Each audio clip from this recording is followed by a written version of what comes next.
Okay, hi everyone. We had a little bit of a technical error, but we are good now. And if that isn't the theme of the world right now, which is just adapting and figuring things out quickly, then I don't know what is. So I myself took a couple deep breaths and now we are ready to roll. And with that, I will dive right in. Go ahead and write a comment or send an emoji or react or something just so that I know you're here. It's a cool way to feel like we're all in this together, even though I am just talking to my computer in my own apartment right now. Um, so we will just dive in. Hi, everyone. My name is Marissa Freeman, and I am so excited to be here with Shorashim today.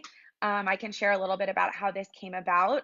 I am a proud Shorashim alumna. I have been on a couple of amazing experiences with Shorashim. Starting in 2016, I was a participant with Bus 24, shout out.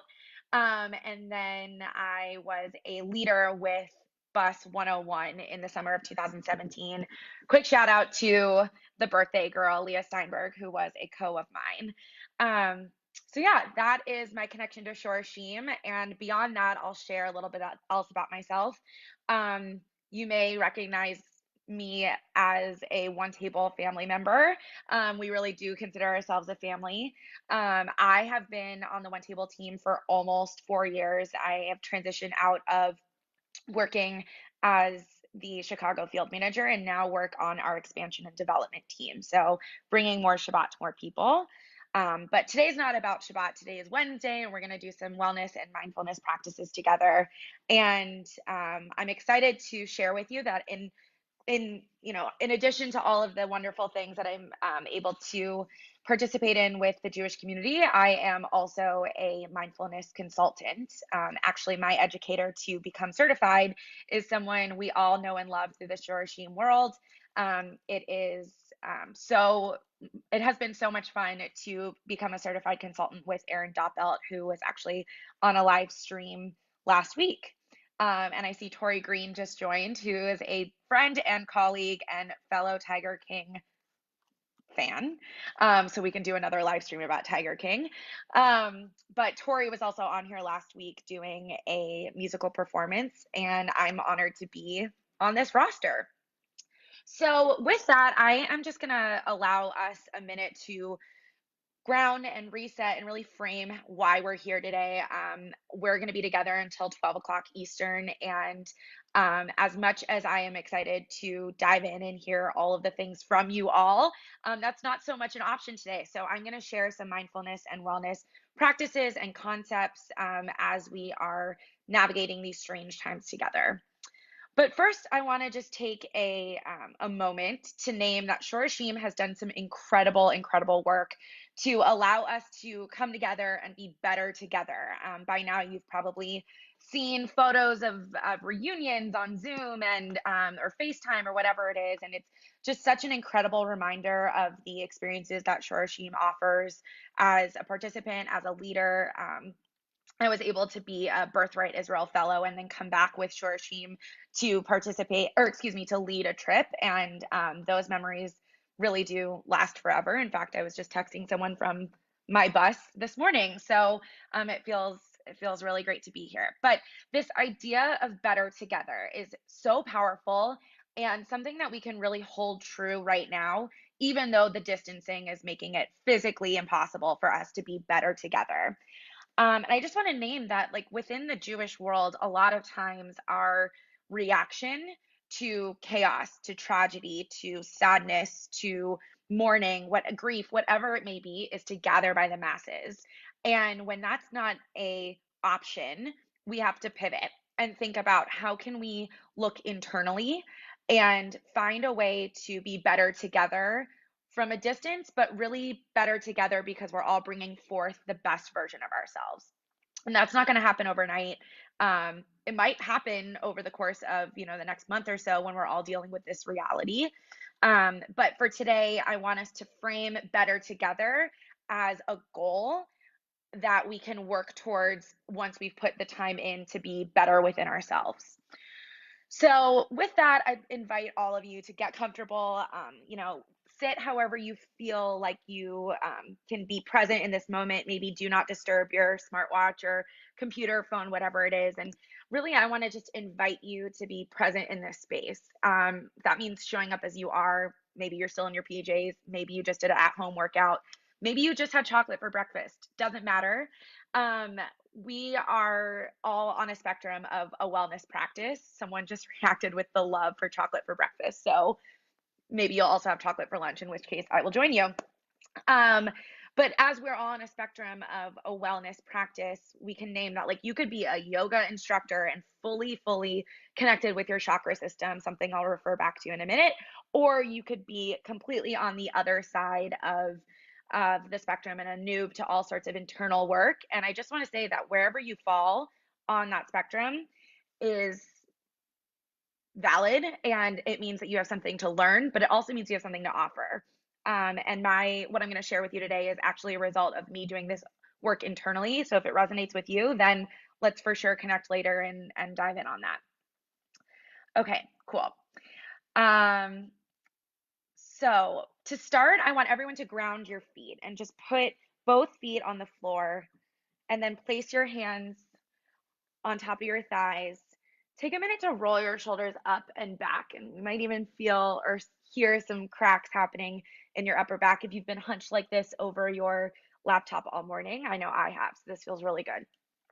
Almost as if there's a string pulling your chest forward. Really just press your shoulders down and back, neck side to side. And then I want you to place your right hand on your stomach and your left hand over your heart. And we're going to do a 2-1 breathing exercise. I mentioned Erin earlier in this live stream. She taught me this, and I actually just was feeling nervous about going live right here and did this myself a few times.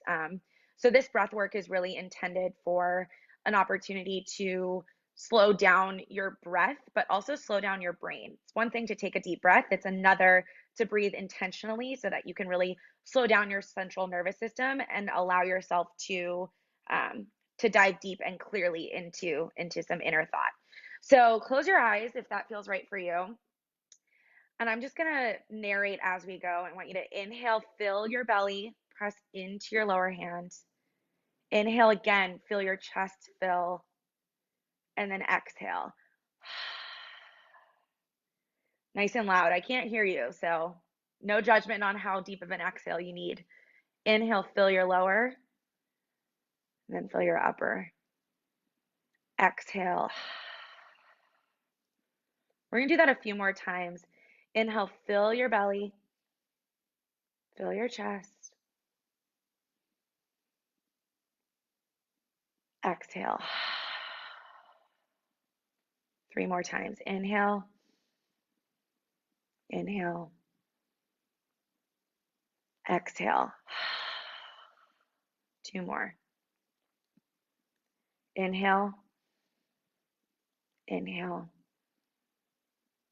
exhale. 1 more. Inhale, inhale, hold up at the top. Exhale. Keep your eyes closed. Lower your hands down towards your thighs. 1 more time. Roll your shoulders up and back, neck side to side. Then when you're ready, open your eyes. And you can come back to your normal breathing patterns. And you've done it. You've breathed into this space. And now we can all be here together with the intention of looking inward. So what I'd like to do now is acknowledge Leah with the hearts on the side of this little chat. I love that. Happy belated. But what I'd like to do now is actually invite each of you, if you're comfortable, to comment in the Shorashim live stream a word for how you're feeling.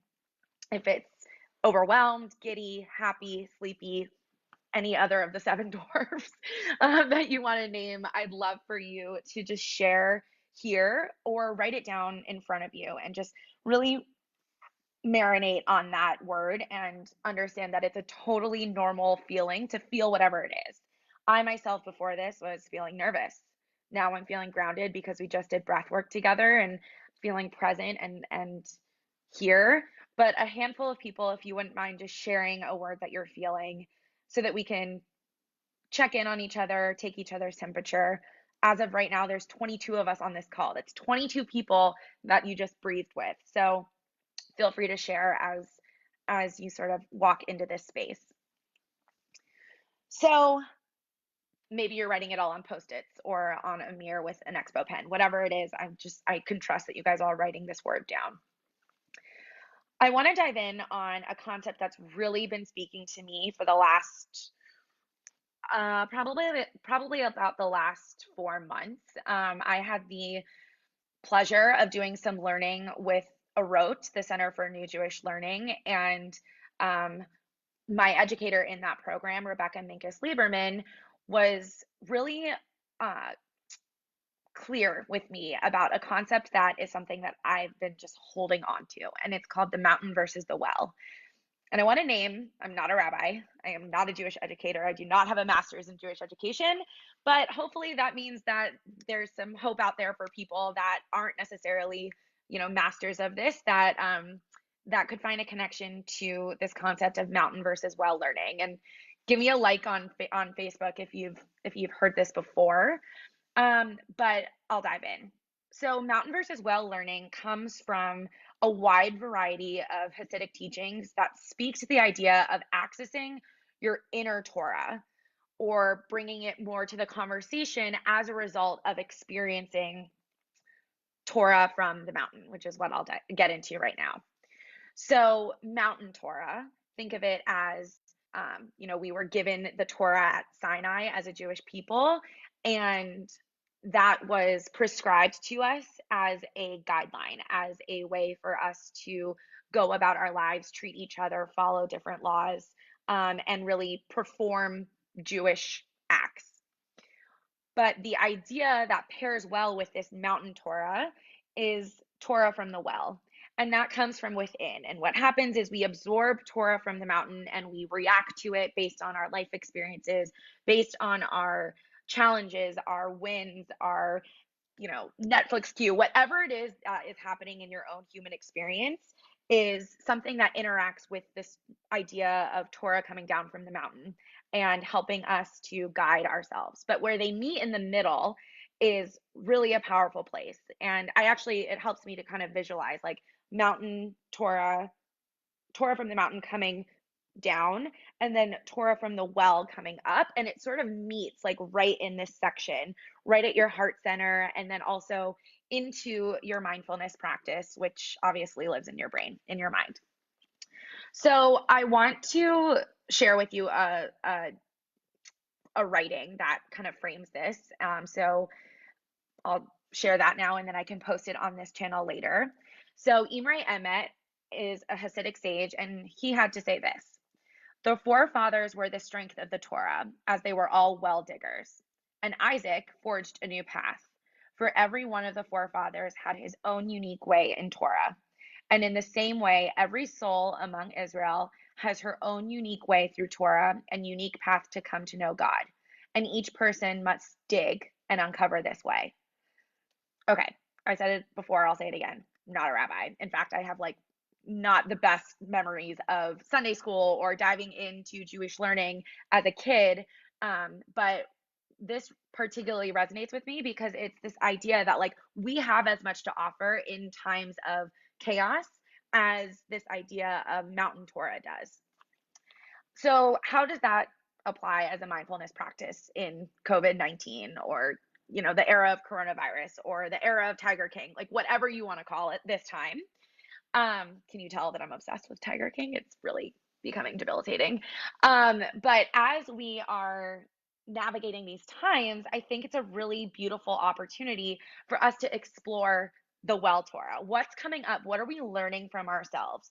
What are we teaching ourselves through this craziness and experience when otherwise a mountain concept or a learning isn't given to us the way that it might normally be? We're not walking into our offices and being handed a list of tasks.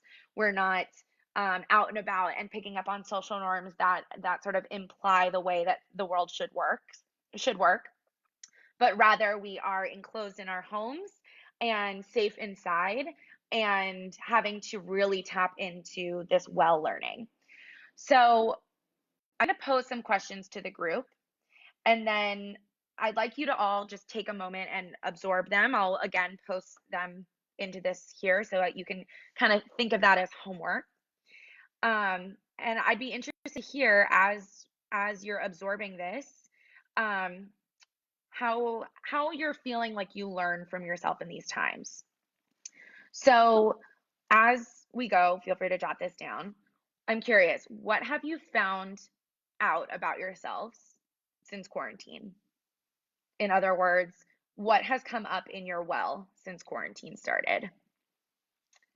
I can share that, like, I know I need a routine and I thought I didn't, but my well learning is that, like, I have to get up and ready in the morning in order to feel good, in order to feel productive. Another thing I've learned about myself is that I need natural light. And I'm fortunate enough to have this in, that access in my home.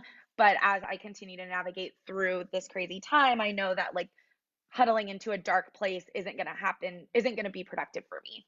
I know that sometimes if I put on a pair of gold hoops, I feel infinitely more prepared for the day, which is exactly why I did that today.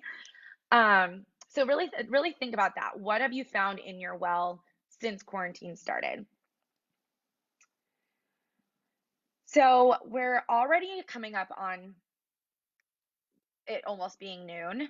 And again, I apologize for the technical difficulties at the beginning, but now we know.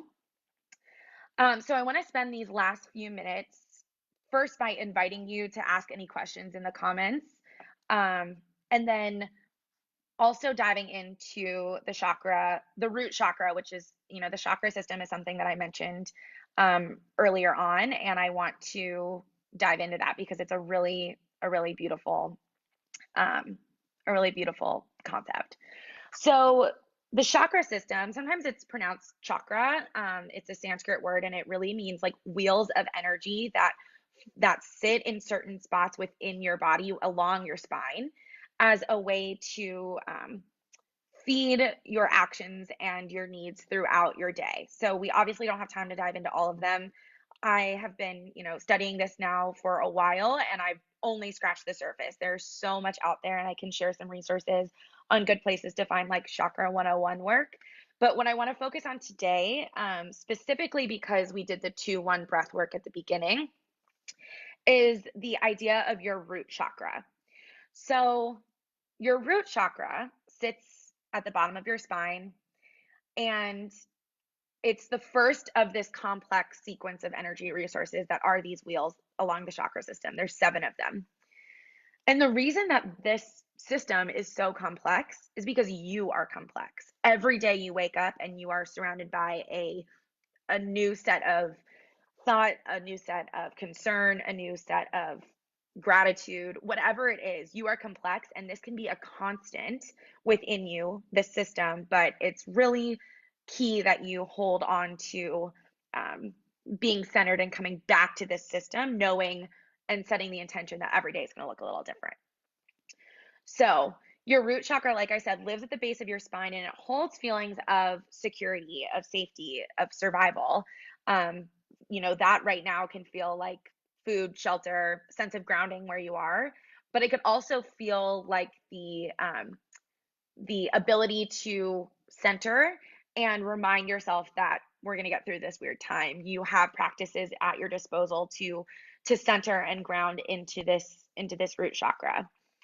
So the reason that I like to share this as sort of like the most important is because not only is it the first, but it is literally the one closest to the earth. The idea of you being grounded physically and mentally down into the earth beneath you is a solid feeling of safety and security. So as we sort of identify the root chakra as something that needs to be nourished, one thing to think about in a journal prompt that I'm going to leave you with is, what are your basic needs? I mentioned earlier that like something I learned about myself is I need natural light in order to feel lively, in order to feel energized. I figured that out through asking myself in this weird time, what are my basic needs?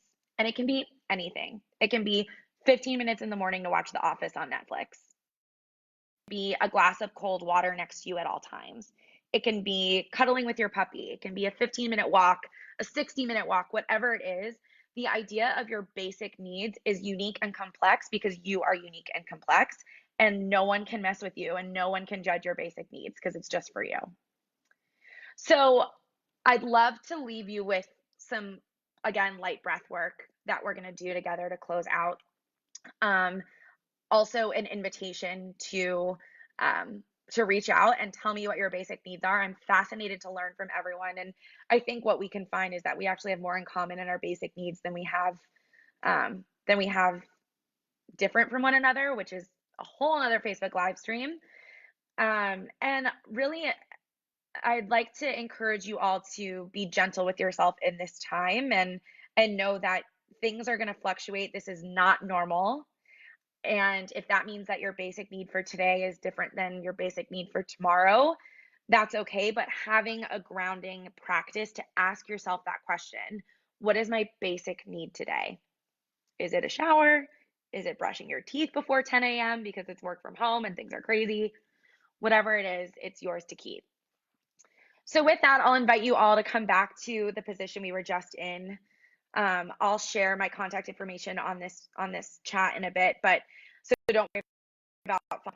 And we're going to end with some breath work. So take your right hand on your lower belly, your left hand over your heart center. Option to close your eyes again, just to feel present in this moment.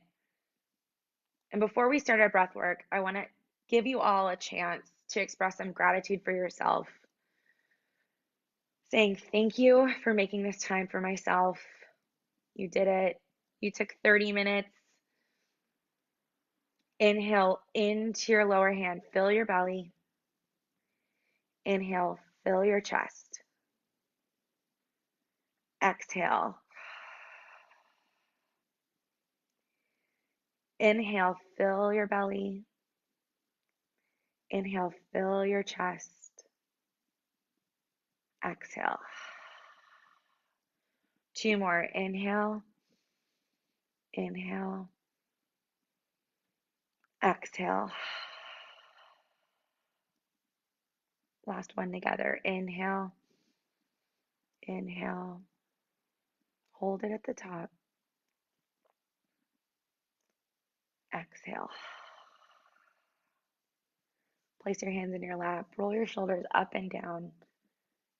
Keep them pressed down away from your ears for the rest of the day. Gently open your eyes and come back to your normal breath. And thank you all so much for allowing me to share with you. I really love the opportunity to engage. So it's a little different for me, and I'm learning how to do this sort of one way, but really appreciate this time. And with that, I will leave you with the idea that you can go out and figure out where your learnings are coming from up through your well, and trusting yourself to be gentle towards yourself in this crazy time. So thanks all.